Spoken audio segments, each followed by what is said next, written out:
Dans la vie, vous n'aurez pas toujours ce que vous voulez.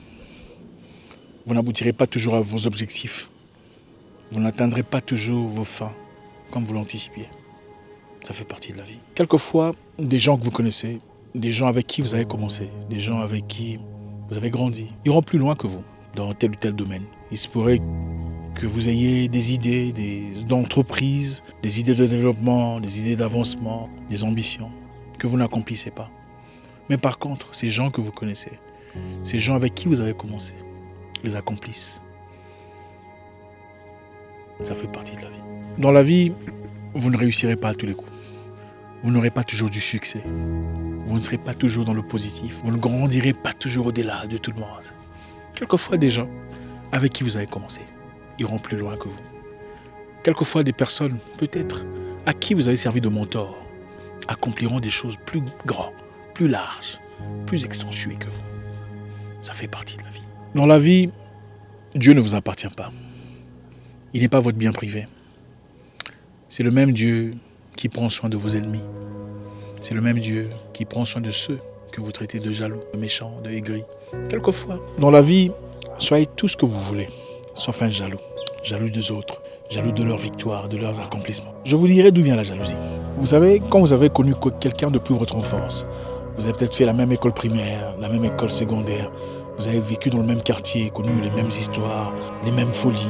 Et quand vous grandissez, vous réalisez que cette personne a peut-être accompli des choses au-delà de vos attentes, au-delà de ce que vous anticipiez. C'est normal de se sentir un peu mal à l'aise. Surtout si cette personne a fait des choses au-delà de ce que vous avez accompli. Je comprends. C'est un sentiment qui arrive à tout le monde. C'est tout à fait normal de se sentir dépaysé. Quand votre meilleur ami de classe devient directeur, c'est normal de se sentir un peu mal à l'aise. Quand votre voisin devient pilote de l'air, docteur, entrepreneur, directeur, et progresse dans sa vie de manière emphatique, pendant que vous semblez stagner ou aller à pas poser difficilement dans votre domaine. Ça devient anormal quand vous en faites sa faute.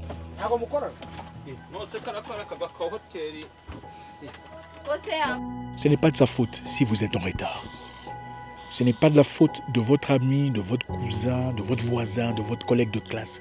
S'il est au-delà de ce que vous êtes, si vous n'avez pas fait l'université, si vous n'avez peut-être pas eu cette chance parce que les parents n'avaient pas assez d'argent pour le faire, ou si vous avez délibérément loupé cette opportunité, ce n'est pas de sa faute s'il a pu franchir des barrières que vous n'avez pas pu franchir. Ce n'est pas de sa faute s'il bénéficie de choses que vous n'en bénéficiez pas. N'en faites pas sa faute. La jalousie naît quand vous faites de votre retard la faute des autres. Vous ne verrez jamais une personne plus grande que vous être jaloux de vous. Impossible. Vous ne verrez jamais un boss jaloux de son subalterne. C'est impossible. Si votre boss est intimidé par vous, ça veut dire qu'il a des blessures intérieures, qu'il a des blessures du passé mal soignées et il a besoin d'aide. Une personne sûre de soi-même, une personne qui se connaît, n'a aucune raison d'être jaloux de celui dont il est conscient d'être plus élevé ou plus avancé ou plus accentué ou plus emphatique. C'est impossible. Ceux qui jaloux... Tirez attention, vous remarquerez. C'est toujours les jardiniers qui parlent du directeur. C'est toujours le huissier qui dit « Ah, la femme du directeur, elle est vilaine, hein? Comment il a aimé le boss pour l'argent ?» C'est toujours, jamais vous ne verrez des PDG, des directeurs assis en train de discuter des problèmes de la huissière. Impossible, c'est toujours le contraire. Les gens sont souvent jaloux par rapport au retard personnel qu'ils ont, par rapport à leurs insécurités personnelles. Quand on a des problèmes, des blessures intérieures, on se sent toujours attaqué, toujours en danger, toujours défié, toujours exposé. Alors, pourquoi on parle de jalousie aujourd'hui ? Parce qu'on ne peut pas parler de progrès en Afrique sans parler de jalousie. Écoutez, c'est normal d'être en retard dans tel ou tel domaine. C'est normal de voir ces poulains aller au-delà de ses capacités. Il y a des jeunes gens, des jeunes hommes qui sont venus dans le monde de sport, des gens que j'ai encadrés, mais qui aujourd'hui sont allés plus loin que moi je n'ai pu. C'est leur vie, c'est leur gain. Je ne peux pas être aigri, amer par rapport à leurs accomplissements. Même si il m'est aussi arrivé de fois de dire « Ah, il a accompli ce que j'aurais voulu accomplir. » Mais la meilleure position pour moi était de savoir qu'à côté de cela, il y a autre chose. Ces personnes pourraient peut-être être plus évoluées dans le monde de sport vis-à-vis de moi. Mais peut-être que mon don est aussi ailleurs, dans le business. Peut-être qu'ils ne sont pas assez doués que moi dans l'entrepreneuriat, dans les deals. Chaque humain a été doté d'une capacité particulière. Vous ne serez pas toujours le top de top ou dans tous les domaines, c'est impossible. Sachez que chacun a sa saison. Chaque personne existante, tant qu'il respirera, aura sa saison de grandeur. Ça ne sert donc à rien de s'interposer, de s'élever, de barrer la route à une personne qui brille sans difficulté. La saison de chacun commence. La saison de chaque humain se termine. La vie n'est qu'une succession de saisons, je l'ai dit dans le passé. Il y a l'été, il y a l'hiver, le printemps, l'automne. L'été, c'est quand les choses vont très bien. L'argent coule à flot, le business marche bien, la famille va bien, on est en bonne santé. L'hiver, comme vous pouvez l'anticiper, c'est quand les choses ne marchent pas. Quand rien...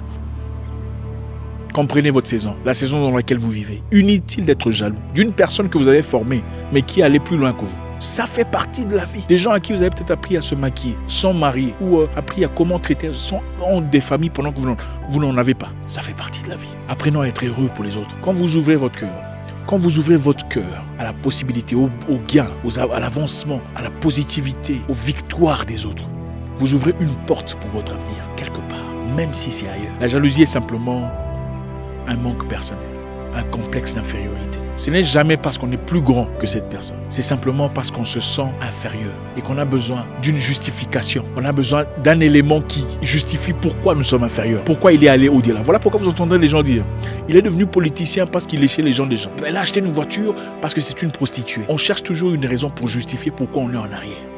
Soyez content pour cette personne, même si elle le fait dans la prostitution. C'est sa vie. Sa saison. Soyez content pour l'autre monsieur. Même s'il avance dans des histoires illicites, c'est sa saison, c'est sa vie. La jalousie n'est pas une maladie incurable. Vous pouvez vous sentir en retard. Vous en avez le droit. Mais ne faites pas de votre retard le problème des autres. Pasteur, des gens que vous avez aidés, les évangélistes que vous avez formés, peuvent aller au-delà de ce que vous avez accompli. Il se pourrait qu'ils ouvrent des églises plus grandes, des congrégations plus puissantes que vous. N'en faites pas un problème. Chacun a son temps. Chacun a sa saison, chacun a son opportunité, ça fait partie de la vie. N'allez pas dire à ceux qui le respectent qu'il est votre fils spirituel, espérant gagner leur respect, c'est incorrect. Peu importe qui vous êtes, votre coiffeur peut quitter votre salon de coiffure et commencer son salon de coiffure et faire mieux que vous, ça fait partie de la vie. C'est peut-être sa saison, soyez heureux pour lui et ouvrez votre porte. La vie, ce n'est qu'une succession, une combinaison d'énergie. Ouvrez votre énergie positive à une personne, la vie vous ouvrira votre énergie positive par rapport à vous-même. Votre retard n'est pas de sa faute, ne vous emprisonnez pas. Les grands ne sont jamais jaloux des petits. Ceux qui le sont ne sont en réalité pas grands. Vous pouvez avoir des retards. Vous avez le droit de vous sentir en retard. Mais ne faites pas de vos retards le problème des autres. Écoutez, le monde ne vous appartient pas. D'autres humains ont le droit de faire le même business que vous et faire mieux que vous. Dieu ne vous appartient pas. Ce n'est pas votre bien privé. Ah mon Dieu, mais non. Le principe de la vie, il y a assez pour tout le monde. Le problème que nous avons, c'est que nous voulons gagner, nous voulons être seuls à faire ce domaine, nous voulons être seuls à régner dans ce territoire, nous voulons être seuls. C'est un problème personnel. Ce n'est pas l'opposition ou les ennemis que nous créons dans nos têtes. C'est nous qui avons un problème. Comprenez une chose, nous sommes sur terre pour un moment temporaire.